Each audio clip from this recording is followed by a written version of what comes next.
I need to gather my thoughts on this, because what an adventure indeed. This game, both of them, really, we're talking about both of them right now, have been amazing. And I can see why are just such a staple, not only in Star Wars media, but as role playing games in general. I don't think I can name many other games that have a dialogue or a story that can come close.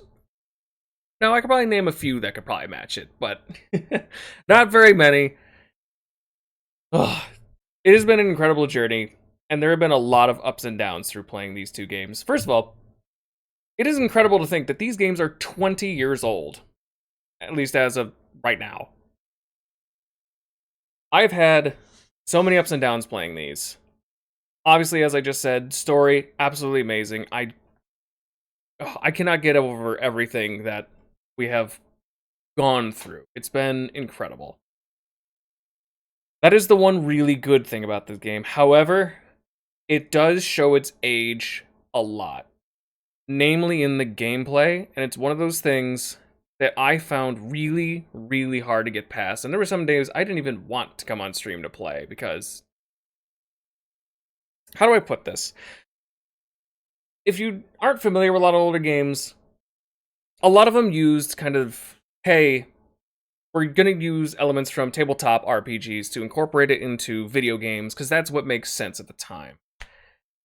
However, I don't think, at least playing nowadays, it works. It was really hard to want to play and really get engaged with a lot of the combat because, first of all, it's all turn-based to some sort of extent. A lot of it isn't even about the fight itself. It felt like I was just staying alive most of the time, rather than actually trying to fight my opponent. As long as, as long as you could stay alive and out heal, and you could just survive to manage to get your damage off, then you won. There was never a time where I felt triumphant in combat, even during boss fights. It was kind of like, oh phew, finally. Now we can move on. Especially towards a lot of these areas where they just chock full of enemies. It's like, why am I fighting all of these people? It doesn't feel like there's any real reason to. That was my main gripe with the gameplay, was just the combat overall. The whole idea of building your class and whatnot is always fun. I'm a big Dungeons and Dragons fan, and that stuff is fantastic. But the actual combat itself was something that I found really, really hard to get past. Which sucks, because the narrative is so great.